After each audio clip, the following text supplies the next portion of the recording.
صليت على إبراهيم وعلى آل إبراهيم في العالمين إنك حميد مجيد. أعوذ بالله من الشيطان الرجيم. بسم الله الرحمن الرحيم. قل للمؤمنين يغضوا من أبصارهم ويحفظوا فروجهم ذلك أزكى لهم إن الله خبير بما يصنعون.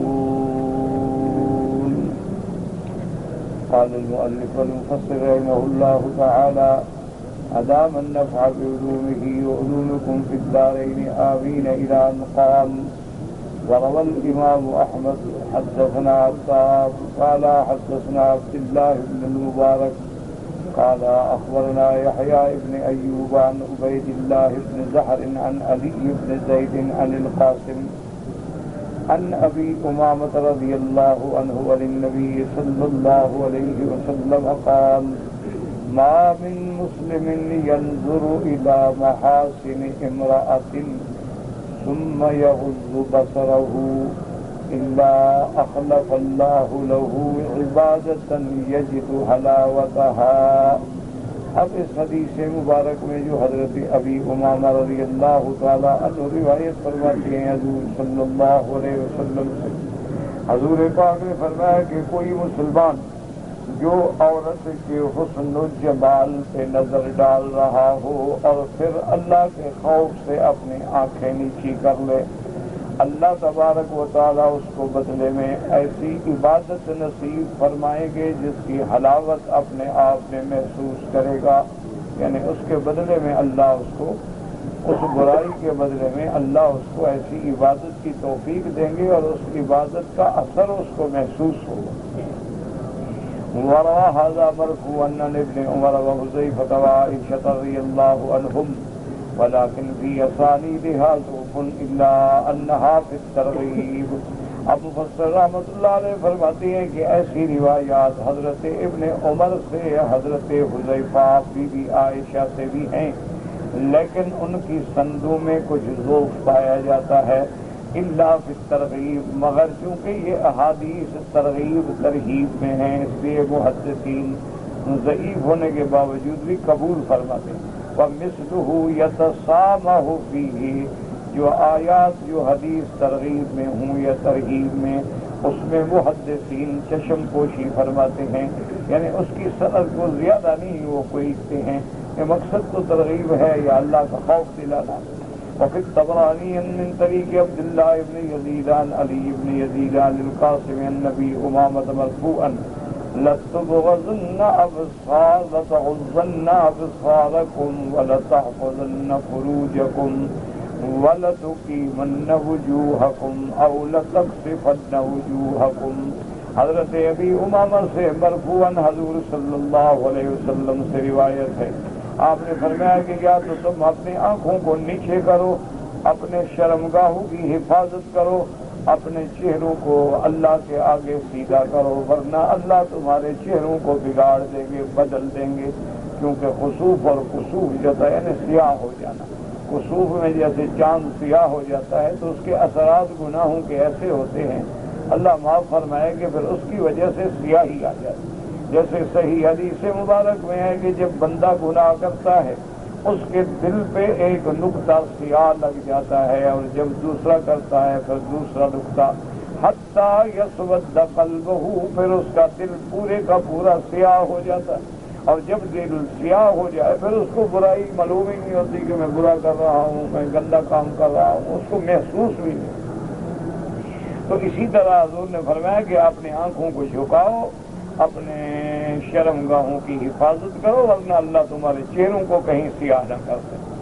وقال الطبراني حدثنا احمد بن زهير التستري قال قرانا على محمد بن حفص بن عمر الضرير المقري حدثنا يحيى بن ابي بكير قال حدثنا هريم بن سفيان عبد الرحمن بن اسحاق عن القاسم بن عبد الرحمن نبيه عن عبد الله بن مسعود رضي الله تعالى عنه قال قال رسول الله صلى الله عليه وسلم إن النظر سهم من سهام إبليس مسموم من ترکہ مخافتی ابدلتہ ایمانا یجد حلاوتها فی قلبہ۔ اس حدیث مبارک میں حضرت عبداللہ بن مسعود سے روایت ہے کہ حضور پاک نے فرمایا یہ نظر جو ہے یہ تیر ہے، زہریلا تیر شیطان کے تیروں میں سے، کیونکہ ساری بربادی تو اسی نظر سے ہوتی ہے۔ انسان کی نظر پڑی، انسان فتنے میں مبتلا ہو، تو جب نظر محفوظ ہوگی تو دل خود بخود محفوظ۔ آپ نے فرمایا کہ جس شخص نے اس نظر کو چھوڑ دیا اللہ کے ڈر سے، اللہ اس کو ایسی ایمان کی حلاوت نصیب فرمائیں گے جس کا اثر وہ محسوس کرے گا۔ تو اس لیے حکم ہے کہ اپنے نظروں کی حفاظت کرو۔ بہت سارے اولیاء اللہ نے اپنی کتابوں میں لکھا ہے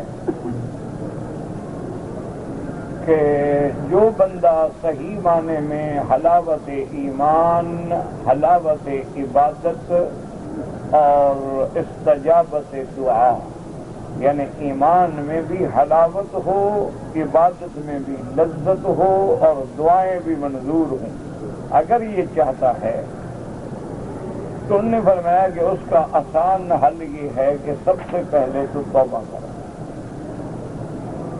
کہ ہر بندہ گناہگار ہے اور ہر انسان سے گناہ ہوتے ہیں۔ سب سے پہلے تو اللہ کے دروازے پہ خطت کے دل سے توبہ کرے کہ یا اللہ جو گناہ ہوئے میری توبہ ہے، مجھے معاف کر۔ اگر حقوق العباد ہیں، لوگوں کا حق ہے، ادا کر۔ ادا کرنے کی توفیق نہیں ان کو ملے، ان کو بتائے کہ میں آپ کا حق دینا چاہتا ہوں، اس وقت میرے حالات ہیں، لیکن میں وعدہ کرتا ہوں کہ تھوڑا تھوڑا کر کے آپ کا حقوق ادا کروں۔ اور اس کے بعد وہ فرماتے ہیں کہ 41 دن تک رزق حلال تلاش کرے، ذرا بھی شبہ ہو تو وہ رزق نہ کھائے۔ ہم نے اپنے بزرگوں کو دیکھا، بڑے بڑے جلسے ہوتے، کانفرنسیں ہوتی، تو ان کی تھیلے میں چنے پڑے ہوتے تھے، کبھی علیحدہ بیٹھ کے بس چنے کھائے، گلاس پانی کا پی لیا، بس روٹی ہو گئی۔ ان کو ذرا شبہ ہو جاتا کہ یہ کھانا صحیح نہیں ہے، بس نہیں کھاتا۔ اب فرماتے ہیں رزق حلال تلاش کریں، اور 41 دن تک اپنے نظروں کی ایسے حفاظت کرے کہ کسی غیر محرم عورت پہ، کسی بیریش لڑکے پہ بری نظر نہ پڑے۔ وہ فرماتے ہیں ان چیزوں کا 41 دن تک اپنے اوپر کنٹرول کر لے، اور اس کے بعد پھر وہ دیکھے کہ کیا اس کو ایمان اور عبادت کی لذت اور اس کی دعاؤں میں اثر آتا ہے کہ نہیں۔ یہی وجہ تھی نا، دیکھو کہ صحابہ ہاتھ اٹھاتے دعائیں منظور ہو جاتی، تابعین ہاتھ اٹھاتے دعائیں منظور ہو جاتی، بڑے بڑے اولیاء اللہ جو تھے اللہ کے آگے بھیک مانگتے، فوراً درخواست قبول ہو جاتی۔ آج ہم ہزاروں نہیں لاکھوں مانگتے ہیں لیکن اثر نہیں ہوتا۔ تو یہ معنی تو نہیں نا کہ اللہ کی رحمت میں کوئی کمی آ گئی ہے، اللہ کی رحمت تو اب بھی اتنا وسیع ہے کہ ساری کائنات کے ذرے ذرے کو ڈھانپ لے، اس کی رحمت میں پھر بھی کمی نہیں آئی۔ اصل وجہ جو ہے وہ یہ ہے کہ اب رزق حلال پہ توجہ نہیں ہے، حقوق العباد کا کوئی خوف نہیں رہا۔ یعنی وہ بندہ اپنے آپ کو بڑا ولی سمجھنے لگ جاتا ہے جو نماز پڑھ لے، زنا نہ کرے، شراب نہ پیے، وہ سمجھتا ہے بس میں ولی ہوں۔ اللہ کے بندے نماز فرض ہے، اس کا چھوڑنا تو کفر ہے۔ شراب زنا جہاں کبائر ہیں وہاں جھوٹ بولنا کون سا، جس پہ اللہ نے لعنت بھیجی ہے۔ اچھا، جھوٹ کے علاوہ آج کل ایک عام رواج ہے کہ ایسے بیٹھیں گے، کس سے شروع کر دیں گے، فلانا آدمی، فلانا ایسا، فلانا ایسا، نہ واسطہ نہ لینا نہ دینا، غیبت۔ اور غیبت اتنا بڑا جرم ہے، حضور نے فرمایا جیسے مردار جانور کا گوشت کچا کوئی چبا کے کھائے۔ اچھا، بیٹھے رہیں گے، کسی آدمی کا ذکر، او چھوڑو جی مجھے پتا ہے اس کے حالات کا، اس نے لڑکا رکھا ہوا ہے، اور چھوڑو جناب اس کے پاس تو فلاں فلاں عورت آتی ہے، نہ واسطہ نہ لینا، یعنی قذف کا مرتکب ہو رہا ہے، تہمت زنا لگا رہا ہے، اس کی کوڑے کا مرتکب ہو رہا ہے۔ یہ وہ وجوہات ہیں۔ اچھا، جیسے کسی اللہ والے کے آنے سے دعائیں مقبول ہو جاتی ہیں، ہم بدکاروں کی وجہ سے دعائیں ان کی بھی رک جاتی ہیں۔ راستہ گندا ہو تو بڑی اچھی سے اچھی کار بھی تو کھڑی ہو جائے گی، بڑا اچھی گاڑی ہے، مضبوط ہے، لیکن آگے کھڈا ہے، آگے کھائی ہے، آگے گڑا ہے، تو گاڑی کیا کرے گی؟ تو جیسے صحبت صالح کا اثر ہوتا ہے، صحبت طالح کا بھی تو اثر ہوتا ہے۔ وہ ہمارے اسی لیے ایک اللہ والے عرفات کے میدان میں بیٹھے تھے، حج کا دن تھا، سارا دن وہ یہی دعا مانگتے رہے کہ اللہ میری وجہ سے لوگوں کے حج برباد نہ کر دے، میں تیرا گناہ گار بندہ ہوں، میں تو بد کردار ہوں، لیکن میرا عذاب لوگوں پر تو نہ آ جائے گا، وہ بھی محروم جائیں۔ اسی لیے ہے کہ اللہم لا تعذبنا بذنوبنا، اللہم لا تہلکنا بذنوبنا، اللہم لا تمنعنا بذنوبنا فضلک۔ اس لیے ہمیشہ انہوں نے لکھا ہے، بزرگوں نے، بڑے بڑے اولیاء اللہ جو گزرے ہیں، انہوں نے فرمایا کہ ہاتھ کنگن کو آرسی کیا، انہوں نے کہا تم کہتے ہو بزرگ نہیں ملا، فقیر نہیں ملے، پیر نہیں، تم خود بن جاؤ نا، کہ بس اتباع سنت ہو، فرائض کی پابندی ہو، حرام سے بچ جاؤ اور نظر پہ کنٹرول کرو۔ نے فرمایا کہ 41 دن کے بعد دیکھو کہ اللہ نے تمہاری عبادت میں کیا لذت رکھی ہے، تمہارے ایمان کی کیا حلاوت ہے، اور جب دعائیں مانگتے ہو تو کیسے کیسے قبول ہو۔ بہرحال اللہ آپ کو بھی اور ہمیں بھی توفیق دے۔ نہ کر سکو تو تمنا تو کر لو، کسی اچھے کام کا ارادے کرنے پر بھی اللہ مہربانی فرما دے۔ نہ کر سکو تو آدمی تمنا تو کر لے، ہمت کرو نا، تو کوئی مشکل مسئلہ بھی نہیں۔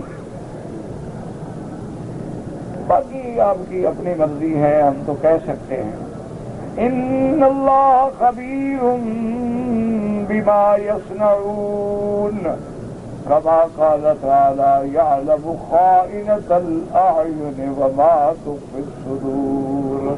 اللہ نے فرمایا لوگوں سے نظریں چاہے بچا لو، لیکن اللہ تو جانتے ہیں، اللہ کے آگے تو تیری آنکھوں کا جھپکنا جو ہے وہ بھی چھپا ہوا نہیں، جو تیرے دل کے اندر اچھا یا برا ارادہ ہے وہ بھی چھپا ہوا نہیں۔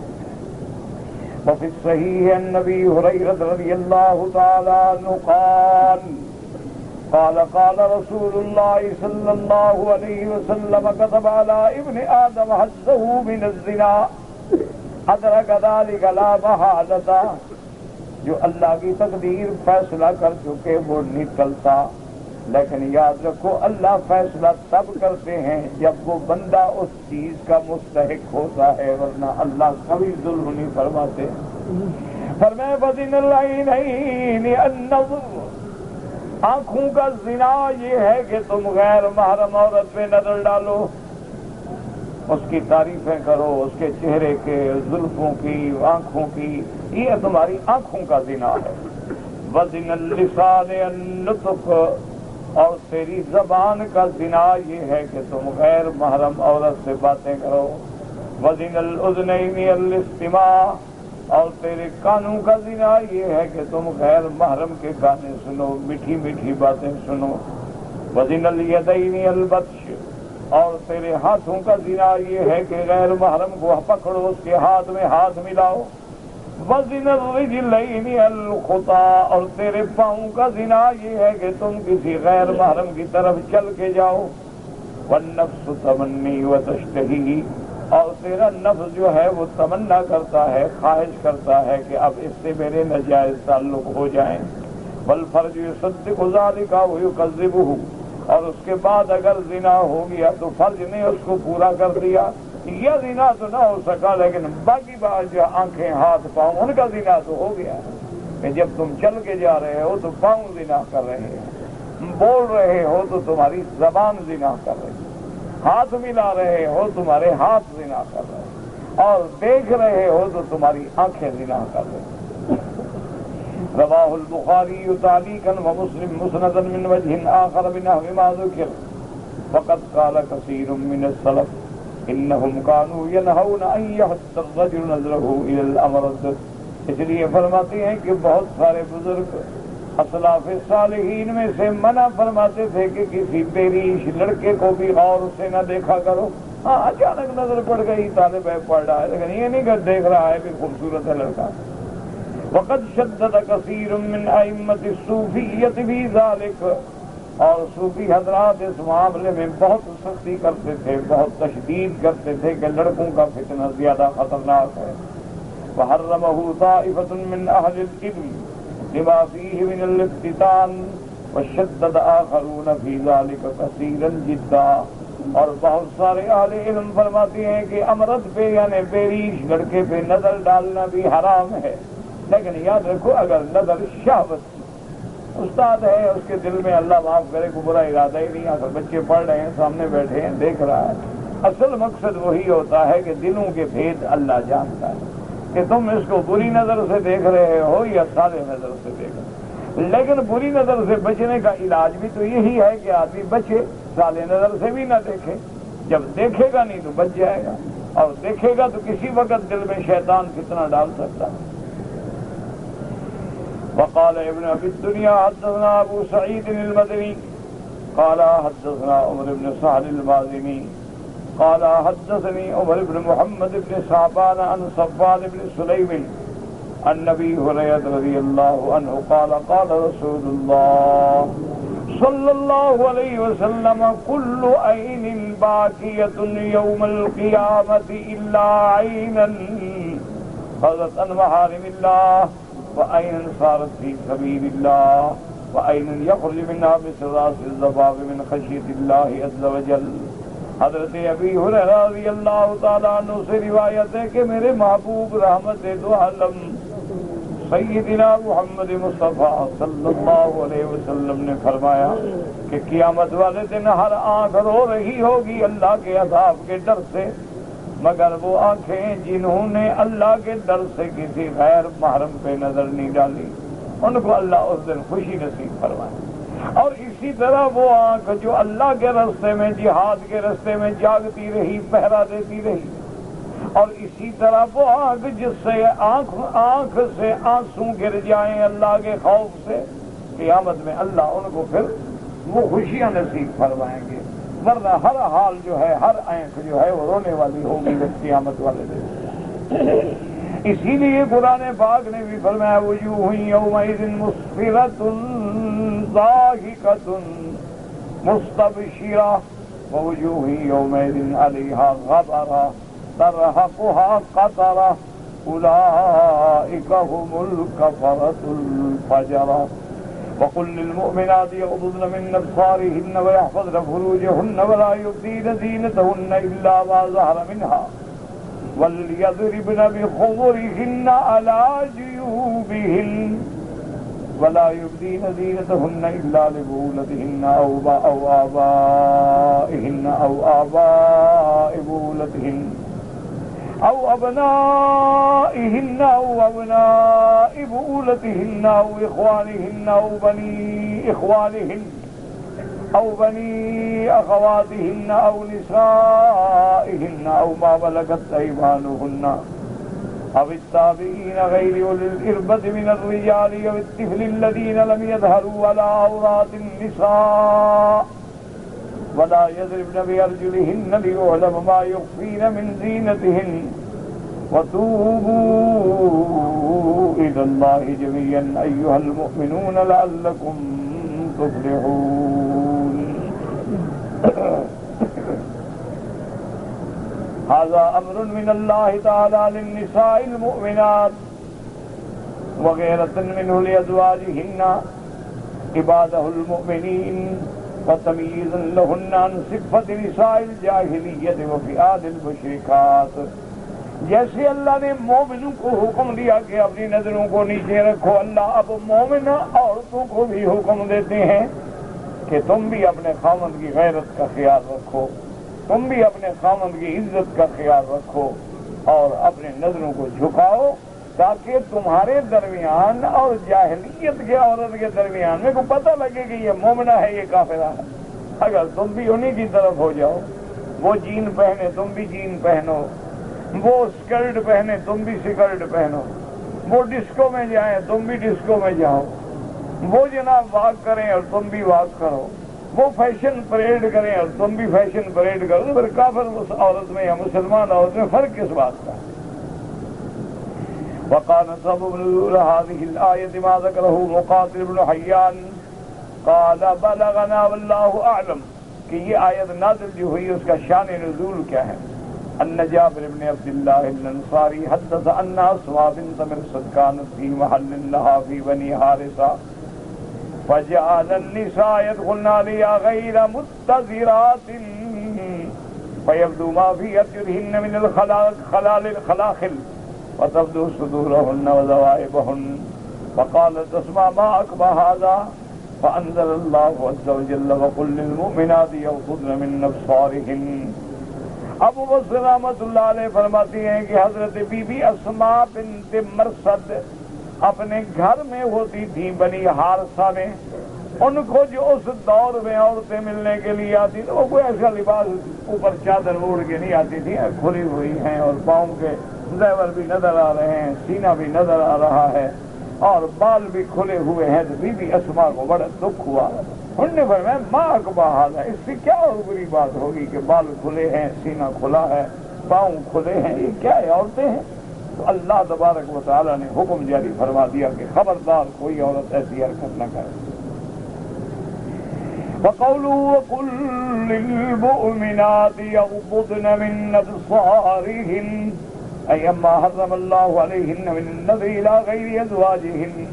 اللہ نے فرمایا اس کا معنی یہ ہے کہ کوئی عورت کسی غیر محرم مرد پہ نظر ہی نہ ڈالے، اگر پڑ جائے تو نظر نیچے کر دے، ورنہ اصل حکم کا منشا ہی یہ ہے، یہ تو نہیں کہ دیکھتے رہو اور پھر جھکاتے رہو، دیکھتے رہو معنی یہ ہوتا ہے کہ غیر محرم پہ نظر نہ ڈالو، اور اگر اتفاقاً پڑ جائے تو پھر آنکھیں نیچے کر دو۔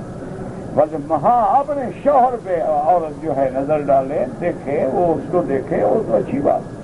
ولہذا ذهب كثير من العلماء إلى أنه لا يجوز للمرأة النظر إلى الرجال الأجانب بشهوة ولا بغير شهوة أصلا۔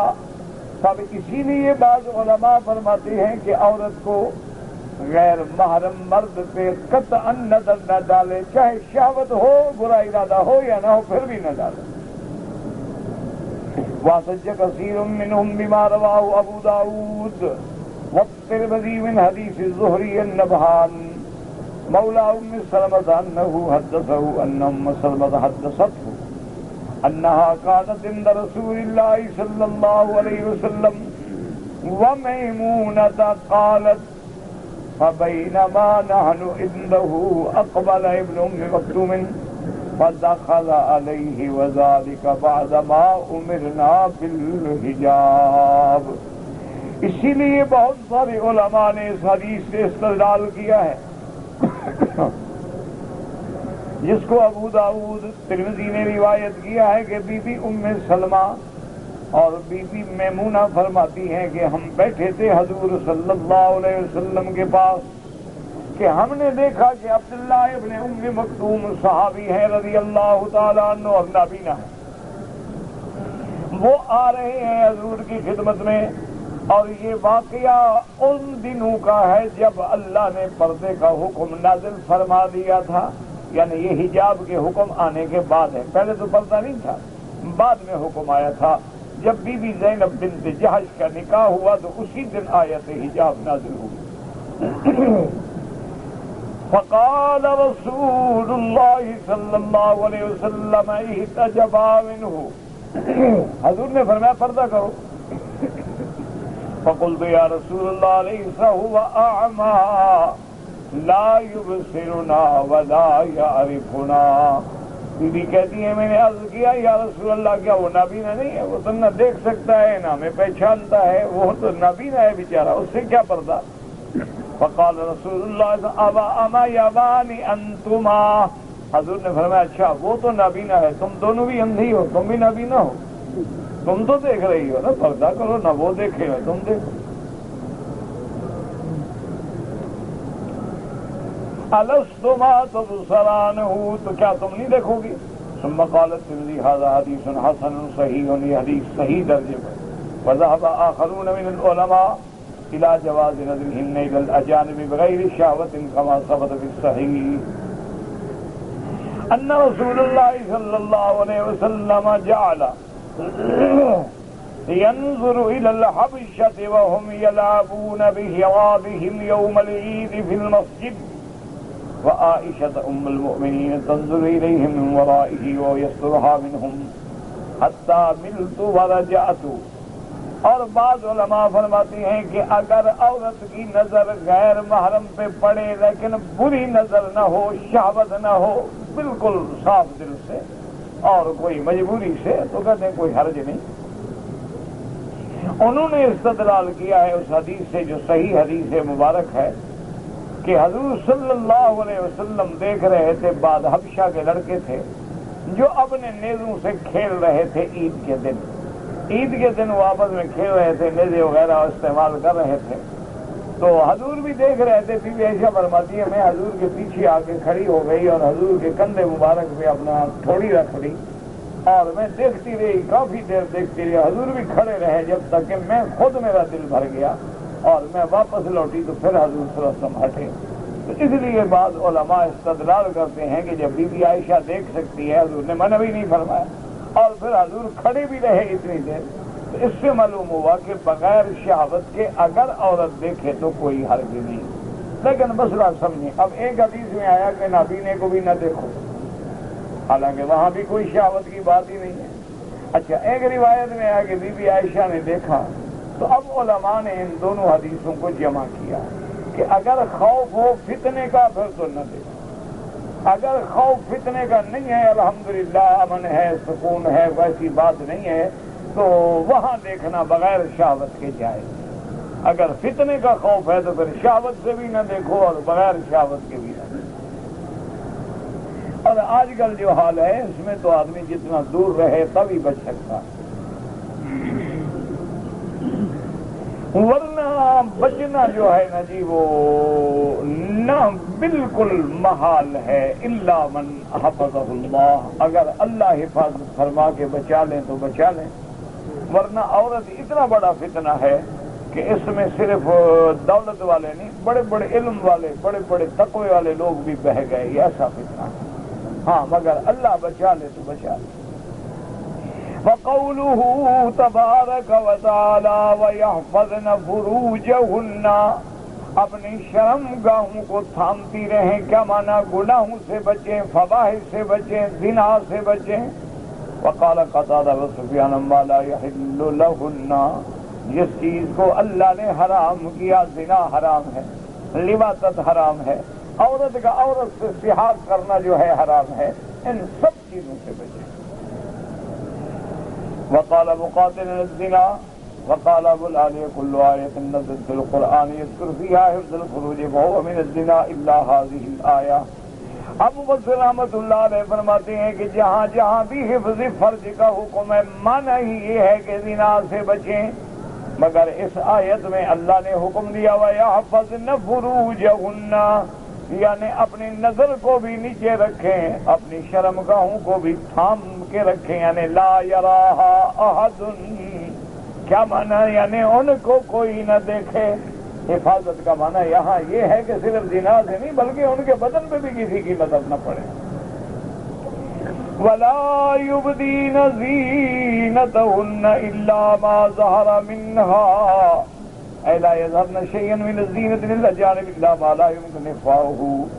علماء نے فرمایا کہ زینت کا اظہار نہ کریں اجنبیوں کے سامنے مگر جس کا چھپانا ممکن ہی نہ ہو. جیسے اب ہاتھ ہے، آدمی کھانا دے گا، پانی دے گا، لازمی بات ہے کہ ہاتھ سے تو نظر پڑے گی، تو یہ تو مجبوری ہے. ورنہ محاسن یعنی مواقع زینت، صرف یہ معنی نہیں کہ زینت، یعنی جہاں جہاں زینت کے مواقع ہیں، جیسے ہاتھوں میں کنگن پہنے جاتے ہیں، گلے میں ہار پہنے جاتے ہیں، پاؤں میں پازیب پہنے جاتے ہیں، کانوں میں بالیاں پہنی جاتی ہیں، کانٹے پہنے جاتے ہیں، تو یہ مواقع زینت ہیں.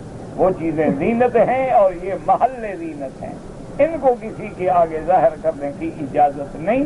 مگر وہ جو مجبوراً ظاہر ہو جاتے ہوں، چلنے میں پاؤں ظاہر ہو جائیں۔ اب ہر وقت وہ عورت جراب نہیں استعمال کرتی، ہر وقت وہ عورت دستاریں نہیں استعمال کرتی۔ آج کل تو خیر جو استعمال بھی کرتی ہیں نا وہ فیشن ہے، پردے کے لیے نہیں کرتی ہیں۔ آج کل بہت ساری عورتیں ہاتھوں پہ دستانے چڑھاتی ہیں اور پاؤں میں بڑی جرابیں، اور پھر وہ میچنگ جرابیں ہوں اس کے رنگ سے میچ کرتی ہیں۔ یہ تو فیشن ہے، یہ پردہ مقصود ہی نہیں ہے۔ قال ابن مسعود کالرداء والثياب، حضرت عبداللہ بن مسعود فرماتے ہیں کہ زینت کا معنی یہ ہے کہ جو اوپر چادر اوڑھی ہوئی ہے یا کپڑے پہنے ہوئے وہ تو آخر نظر آئیں گے نا، کیا برقع اوڑھا ہوا ہے تو برقعے پر تو نظر پڑے گی نا۔ آج کل تو انہوں نے برقعے کو بھی زینت بنا دیا، 10-10 ہزار کا برقع ہے، اس میں موتی جڑے ہوتے ہیں اور فیشن بنے ہوتے ہیں، سلائی ہے، کڑھائی ہے کہ ہر حال میں بندہ دیکھے کہ کیسا خوبصورت ہے۔ والثياب يعني ما كان يتعاطاه نساء العرب من المكنات التي تجلل ثيابها وما يبدو من نصافذ الثياب، جیسی عورتیں اوپر سے مکنہ اوڑھ لیتی تھی، اور لیکن کبھی کبھی کپڑے جو ہے اس کے نیچے سے پاؤں بھی ظاہر ہو جاتا ہے، یہ مجبوری والی بات۔ فلا حرج عليها فيه لأن هذا لا يمكن إخفاؤه، ونذيره في زي النساء ما يظهر من نزارها وما لا يمكن إخفاؤه۔ وقال يقول الرسول صلى الله عليه وسلم والجوزاء إبراهيم النخعي وغيرهم، وقال الأعمش سعيد بن جبير أن ابن عباس لا يبدين زينتهن إلا ما ظهر منها، قال وجهها وكفيها والخاتم۔ انہوں نے فرمایا کہ جیسے چہرہ ہے، جیسے انگوٹھی ہے، یعنی ہاتھ میں انگوٹھی ہو یا ہتھیلیاں ہیں۔ فروان ابن مروہ وكان سيد بن جبير والشعثاء والضحاك وإبراهيم النخعي وغيرهم نحو ذلك، فهذا يحتمل أن يكون تفصيلا للزينة التي نهينا عن إبدائها، كما قال أبو إسحاق السبيعي عن أبي الأهوس عن عبد الله قال في قوله ولا يبدين زينتهن، قال الزينة القرط والدملوج والخلخال والقلادة۔ انہوں نے کہا زینت سے مراد یہ ہے کہ جیسے بالیاں ہوتی ہیں، یا اسی طرح ناک میں ڈالتے ہیں، کیل سا ڈالتے ہیں، اسی طرح پاؤں میں پزیبیں ہوتی ہیں یا گلے میں ہار ہوتا ہے۔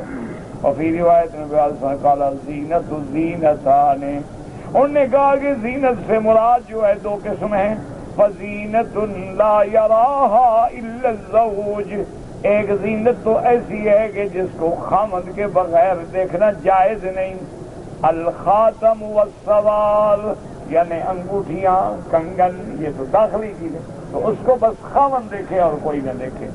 اور ایک زینت ہے کہ جس کو اجنبی بھی دیکھ سکتا ہے، وَهُوَ الظَّاهِرُ مِنَ الثِّيَابِ، جو کپڑا پہنا ہوا۔ وقال الزهري لا يبدو لهؤلاء الذين سمى الله بمن لا تحل له إلا الأصبرة والأخمرة والأقرطة من غير حصر، وأما عامة الناس فلا يبدو منها إلا الخواتم۔ اب مفسر رحمۃ اللہ علیہ فرماتے ہیں کہ جن کا ذکر اللہ نے قرآن میں فرمایا ہے ان کے آگے جو ہے وہ ظاہر نہیں کر سکتی مگر یعنی ہاتھ یا اوپر کی چنری یا اس کے بعد اس کے کانوں میں کوئی چیز پہنی ہوئی ہے، بغیر پاپ۔ اگر عام لوگ ہیں تو ان پر یہ بھی ظاہر نہ کریں، ہاں اگر ہاتھ کھل جائے تو اس میں کوئی حرج نہیں ہے، واللہ اعلم۔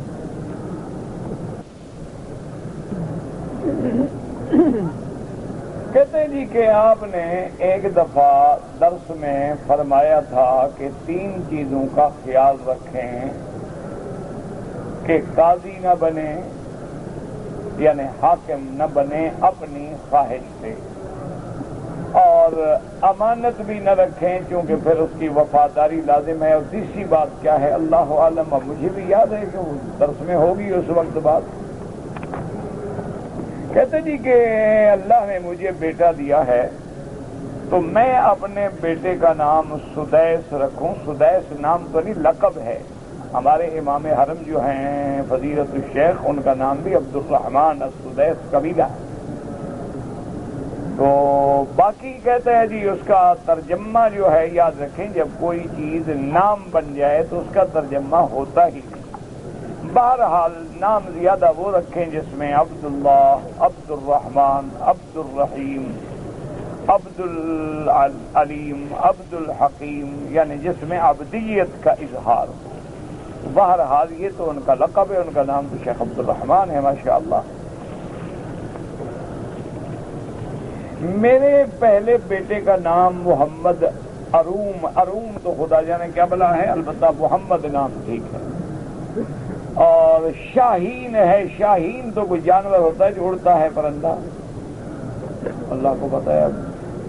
اب ایسے اروم، اب مجھے کیا پتا اروم کا معنی کیا ہوتا ہے،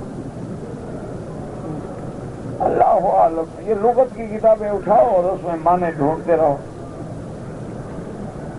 سب سے پہلی بات یہ دیکھو کہ کیا صحابہ نے اپنے بیٹوں کے نام بھی اسی طرح اروم، شروم، گروم، گدوم رکھے ہیں کہ تمہارے بیٹے ان سے زیادہ شان والے؟ اولیاء اللہ گزرے ہیں، اب دیکھیں حضرت عبد القادر معین الدین اجمیری، حضرت علی ہجویری، حضرت زکریا، اسی طرح حضرت فرید الدین، پورا فرید صرف نہیں، فرید اکیلا نام رکھنا درست نہیں ہے۔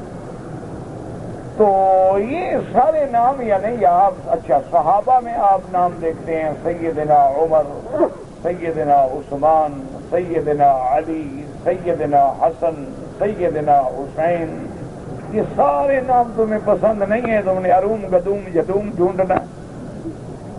خدا کا خوف کرو۔ کیا مسلمانوں میں رواج آ گیا ہے کہ یہ نیا سے نیا نام تلاش کرو جو پہلے کسی کا نہیں، یہ کیا طریقہ ہے؟ یہ ساری چیزیں شریعت کے خلاف۔ ہمارے پاس انبیاء کے نام ہیں، 25 پیغمبروں کے نام قرآن میں موجود ہیں، حضرت ایوب ہیں، حضرت زکریا ہیں، حضرت ادریس ہیں، حضرت یحییٰ ہیں، حضرت ابراہیم ہیں، حضرت اسماعیل ہیں۔ یہ سارے انبیاء کے نام بھی تمہیں پسند نہیں، حضور کے صحابہ کے بھی پسند نہیں، تو خدا کے لیے مجھے بات کر دو، مجھ سے نہ پوچھا کرو۔ یعنی کوئی خوف خدا کرو۔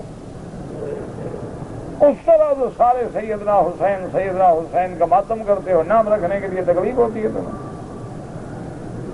یعنی حضور نے اپنی بیٹی، اپنے نواسوں کے نام ایمان سے کہے، میرے مدنی سے بھی کوئی اچھا نام رکھنے والا دنیا میں پیدا ہوا ہے؟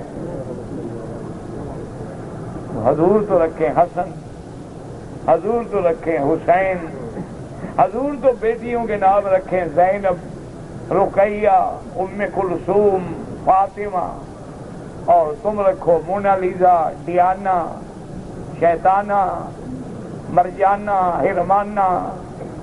کیا خدا کا خوف کرو، کم از کم پھر علماء سے تو نہ پوچھا کرو نا، کسی اہل علم سے نہ پوچھا کرو، اپنے جیسے کسی بد دماغ سے پوچھا کرو۔ ایک آدمی سارا دن قرآن پڑھائے اور نام تمہیں بتائے شیطانی، آخر اللہ کو کوئی وہ بھی جواب دے گا کہ نہیں دے گا؟ تو اس کو معاف کر دو، تمہیں شوق ہے، پھر سارے فلم ایکٹریسوں کی ایک فہرست منگوا لو، کسی فلم ایکٹر کے نام پہ رکھ دو۔ میری بیوی بیمار رہتی ہے، رمضان میں وہ ایام کی وجہ سے جو روزے نہیں رکھ سکی، میں اس کا شوہر ہوں، کیا میں وہ روزے رکھ سکتا ہوں؟ میرا بھائی بات یہ ہے کہ اگر ایام آ رہے ہیں ان دنوں میں روزہ نہیں رکھا، قضا ضرور۔ اب تمہیں یہ پتہ ہے کہ یہ ہمیشہ بیمار رہے گی، کبھی ٹھیک نہیں ہوگی، جب ٹھیک ہو جائے مہینے بعد، 2 مہینے بعد، 3 مہینے بعد علاج کراؤ، جب ٹھیک ہو جائے ایک ایک روزہ کر کے اپنا قضا کرے۔ اگر خدا نہ کرے ایسی بیماری کہ جس میں ٹھیک ہونے کی امید ہی نہیں ہے اور وہ خود بھی روزہ رکھنے کے قابل نہیں ہے، تو پھر اس کی طرف سے تمہیں روزے رکھنے کی کوئی ضرورت نہیں، فدیہ ادا کر دو، طعام و مسکین، ایک آدمی کا کھانا صبح و شام کا یا اس کے پیسے اندازہ کر لو بھی ایک آدمی ایک وقت میں 10 ریال کا کھانا کھائے مثال کے طور پر 2 عقد میں بھی 20 کا کھائے گا، اتنے پیسے دے دو، صدقہ کر دو، خیرات کر دو۔ اگر یعنی اس کی بیماری سے ٹھیک ہونے کی کوئی امید نہ ہو، اگر امید ہے انشاءاللہ بھی 15 دن بعد، مہینے بعد، 2 مہینے میں ٹھیک ہو جائے گی، تو جب ٹھیک ہو جائے ایک ایک روزہ کر کے قضا کر، ایک روزہ رکھ لیا 2 دن نہ رکھا، پھر ایک رکھ لیا 4 دن نہ رکھا، تکلیف بھی نہیں ہوگی اور روزے بھی قضا ہو جائے۔ کہتے جی کہ میں اپنی جائیداد جو ہے اپنی زندگی میں تقسیم کرنا چاہتا ہوں، میرے بیٹے بھی ہیں بیٹیاں بھی ہیں، اس کا آسان حل یہ ہے کہ تم ایک کاغذ پہ اپنے لکھو کہ میں، میری بیوی، بیٹے، بیٹیاں، بھائی، ماں، بہن، سب تفصیل لکھ کے کسی مدرسے میں مفتی کے پاس جاؤ، وہ تمہیں علم میراث کے مطابق سب کے حصے بنا دیں گے، اور یہ حصے لکھنے کے بعد وصیت کر کے گواہ بنا کے کسی کے پاس جمع کرا دو، اپنی زندگی میں جائیداد بچوں کو دے دو گے تو انشاءاللہ تم گھر کے باہر ہوگے۔ یہ تجربہ بھی کر کے دیکھ لو، تم ہمدردی کر کے دیکھ لو بچوں کے ساتھ، اور تیری زندگی میں اگر کوئی گڑبڑ ہوئی تو بیچ کے کھا جائیں گے۔ تم وصیت نامہ لکھو، شریعت کے میراث کے مطابق گواہ بناؤ، کسی صحیح بندے کے پاس امانت رکھ دو کہ جب میں مر جاؤں یہ میری وصیت ہے، یہ میراث کا حکم ہے، یہ شریعت کا حکم، اس کے مطابق جائیداد تقسیم کر دی، بس ختم ہو، تیری زندگی میں مسئلہ بھی حل ہو گیا، بعد میں کوئی لڑے گا بھی نہیں۔ جب تک زندہ رہو کم از کم اپنا کنٹرول رکھو، ورنہ آج کل الا ماشاء اللہ اولاد کو جس دن جائیداد دے دو گے نا تو اس کے بعد انشاءاللہ تم اپنا ٹھکانہ پہلے دور کہیں ڈھونڈ لو، پھر بعد میں جو تکلیف ہو تو پہلے تیاری کر لو نا۔ اہل مکہ والوں کو احرام باندھ کے مسجد عائشہ اگر کوئی عمرہ کرنا چاہے، ایسے کیوں جائے؟ اگر اہل مکہ نے کبھی عمرہ کرنا ہو تو لازم ان کو ہل میں جانا ہوگا۔ اب ہل سے مراد کیا ہے؟ مسجد عائشہ جائیں، جیرانہ جائیں، عرفات جائیں، کہیں جائیں۔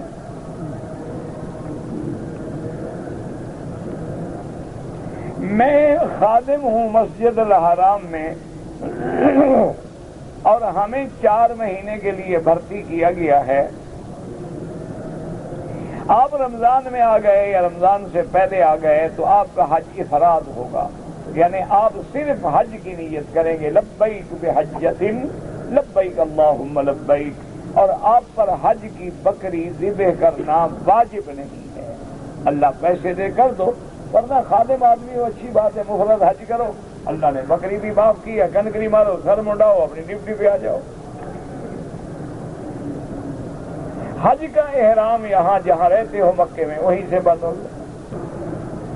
کہتے جی کہ 2 نفل برائے حاجات یعنی مشکلات کو حل کرنے کے لیے میں پڑھتا تھا نماز کے بعد، اب یہاں موقع ملتا ہے پہلے پڑھ لوں، پہلے پڑھو بعد میں پڑھو تو نفل ہے نا، جب موقع ملے پڑھو، لیکن نفل اس وقت پڑھی جاتی ہے جب سنتیں پڑھ لو، تو سنتوں کے بجائے نفل پڑھتے رہو تو پھر اس میں ثواب کم ہے، نفل سنت پڑھو، جیسے عشاء سے پہلے 4 سنتیں پڑھ سکتے ہو، 4 نہ پڑھو 2 سنتیں پڑھ سکتے ہو۔ اب نفل پڑھنی ہے تو وہ بعد میں فارغ ہو کے پڑھتے رہیں، جب فرض پڑھ لو، واجب پڑھ لو، سنتیں پڑھ لو، پھر جتنا مرضی آئے نفل پڑھو۔ کہتے جی کہ ایک بیوہ یا طلاق شدہ عورت کو حیض آتا ہے مگر بچہ پیدا کرنے کی خاصیت نہیں رکھتی، اس کے لیے عدت ضروری ہے۔ جب حیض آ رہا ہے عدت کیوں ضروری نہیں؟ یہ کیا معنی ہے؟ اگر حیض بند بھی ہو گیا ہو تب بھی عدت ضروری ہے۔ کہتے جی کہ یہاں میں نے دیکھا ہے بہت سارے لوگ ان اوقات میں جو مکروہ اوقات ہیں اس میں بھی نفل پڑھتے رہتے ہیں۔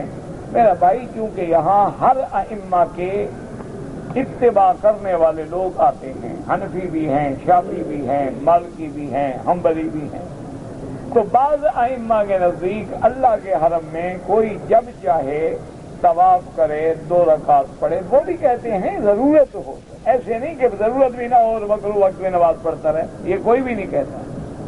اسی طرح سورج نکلتے ہوئے سورج عین سر پہ ہے، عصر کے بعد سورج کے ڈوبنے کے وقت میں احناف کے نزدیک نہیں پڑھنی چاہیے۔ باقی ائمہ کے نزدیک اگر اجازت ہے، وہ بھی یہ اجازت ہے کہ ایک آدمی آیا ہے اس نے طواف کر لیا عصر کے بعد، وہ کہتے ہیں پڑھ لے، کیونکہ طواف کے 2 رکعت پڑھنے ہیں، لہٰذا ضرورت پیش آ گئی تو جائز۔ یہ نہیں ہے کہ ویسے آگے بیٹھا ہوا ہے ویسے پڑھتا رہے، نہیں، وہ بھی اس بات کی اجازت نہیں دیتے۔ پتہ نہیں آپ نے کیا لکھا ہے کہ میں نے بہت سارے عمرے بھی کیے، طواف بھی کیے، ہر 5ویں یا 6ٹھے چکر پر میں حتیم میں نفل کیا کرتا تھا، یعنی ٹوٹل 7 چکر پورا کرتا تھا۔ کیسے پورا کرتے تھے؟ اگر تم نے ہمیشہ 6 چکر کیے ہیں طواف ہوا ہی نہیں، 5 کیے ہیں ہوا ہی نہیں، 5 کے بعد تم نے 2 نفلیں شروع کر دی ہیں، وہ بھی ناجائز ہے، پہلے طواف پورا کرو بعد میں نفل پڑھو۔ یہ تو بہت بڑی غلطی ہے، آئندہ ایسا نہ کریں ورنہ عمرے بھی برباد اور طواف بھی برباد۔ کہتے جی کہ کوشش کریں کہ حرم شریف میں مردوں کے لیے طواف کے اوقات الگ ہوں اور عورتوں کے لیے طواف کے اوقات الگ مقرر کیے جائیں، اور حجر اسود کے لیے اسی طرح ایک یعنی پتہ نہیں کیا کہتا ہے حاطف یا خاطف لگایا جائے، مرد عورتیں لائن میں کھڑے ہو کے بوسہ دے سکیں۔ میرا بھائی بات یہ ہے سب سے پہلی کہ حضور صلی اللہ علیہ وسلم کے زمانے میں بھی مرد اور عورتیں ایک وقت میں اکٹھے طواف کرتے تھے۔ فرق اتنا تھا حضور نے عورتوں کو حکم دیا تھا کہ تم باہر باہر طواف کرو، مردوں میں گھسنے کی کوشش نہ کرو۔ اس لیے یہ حضرات مجبور ہیں، ورنہ سوچتے رہتے ہیں، باقاعدہ لجان ہیں، کمیٹیاں ہیں، غور کرتی ہیں، اور پھر ابھی حالات ایسے ہوتے ہیں کہ ایک آدمی کا ہم نے وقت مقرر کر دیا کہ عورتیں رات میں طواف کریں مرد دن میں کریں، مثال کے طور پر۔ اب عورت نے طواف زیارت کرنا ہے، اس کی فلائٹ ہے، وہ جا رہی ہے اور دن ہے، وہ طواف کر نہیں سکتی، رات تک کیسے رکے؟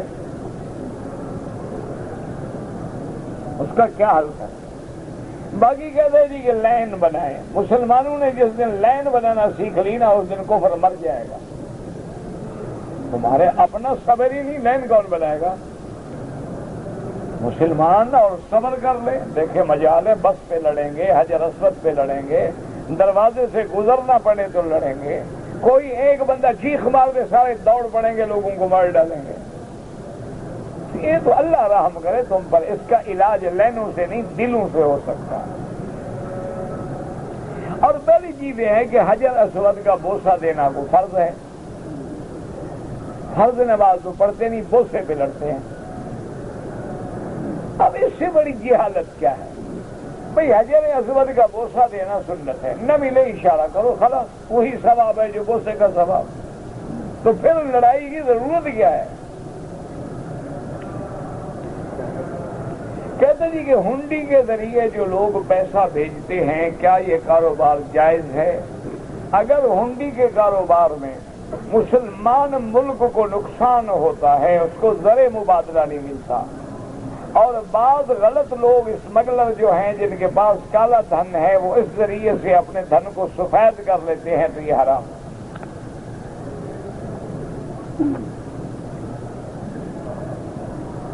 کہتے جی کہ ایک شخص صبح کی نماز کے لیے وضو کر کے حرم پہنچا، 2 رکعت سنت پڑھ لی لیکن ہوا خارج ہو گئی، تو کیا اب فرض نماز بغیر وضو کے پڑھ سکتا ہے؟ یعنی سنت وضو کے ساتھ، فرض بغیر وضو؟ دیکھو ماشاءاللہ، ایمان سے کوئی مسئلہ پوچھنے والا ہے یا عقل اللہ نے چھین لی ہے؟ کہتے ہیں نا مکی سے ناراض ہو جاتے ہیں، اب آدمی کیا کرے آخر؟ آپ مجھے بتائیں، اتنا بڑا صبر کا پہاڑ تو میں ہوں نہیں۔ اللہ کے بندے وضو ٹوٹ گیا، سیدھی بات ہے وضو کرو۔ اگر ایک آدمی مکے میں رہنے والا ہے، کسی کام کی وجہ سے ریاض گیا اور عمرے کی نیت نہیں کی، انشاءاللہ دم نہیں پڑے گا، لیکن امام ابو حنیفہ رحمۃ اللہ علیہ کا مسلک اس میں بڑا سخت ہے۔ وہ فرماتے ہیں کام ہو یا کچھ ہو، جب بھی میقات پہ آئے احرام باندھے۔ کہتے جی کہ میں مکہ مکرمہ سے رہنے والا ہوں، لیکن میں گیا تھا مدینہ پاک، میں نے اعتکاف کیا مسجد نبوی شریف میں، عید کی نماز پڑھی اور پھر مجھے جدے کام تھا، میں جدے چلا گیا اور جدے سے میں واپس پھر کام وغیرہ سے فارغ ہو کے مکے آ گیا، احرام نہیں باندھا۔ ٹھیک ہے، آپ کی نیت ہی جدہ تھی، مکہ نہیں تھی۔ کہتے جی کہ میں مکے میں رہنے والا ہوں، میں اپنا حج کر چکا ہوں، میری والدہ فوت ہو گئی ہیں، میں اپنی والدہ کی طرف سے حج بدل کرنا چاہتا ہوں، تو کیا ان دنوں مجھے عمرہ کرنا پڑے گا؟ بالکل نہیں، آپ کوئی عمرہ نہ کریں، اور 8 ذی الحج کو انشاءاللہ حج افراد کا احرام باندھیں اور ہر کام میں نیت اپنی والدہ کے لیے کریں۔ والد اور والدہ کے لیے حج بدل کرنے والے کو ایک روایت میں ہے کہ جیسے تمہاری والدہ کو حج کا پورا اجر ملے گا، اسی طرح تمہیں بھی پورا حج کا اجر ملے گا۔ اور ایک روایت میں یہ بھی آتا ہے کہ جو بندہ اپنے والد یا والدہ کا حج بدل کرے، اللہ اس کو 10 حج کے برابر ثواب دیتے ہیں۔ تو جو لوگ اپنا کر چکے ہیں وہ فائدہ اٹھائیں، اپنے والدین کو بھی راضی کریں اور ان کے اجر کا بھی ذریعہ بنے اور خود بھی زیادہ اجر کمائیں۔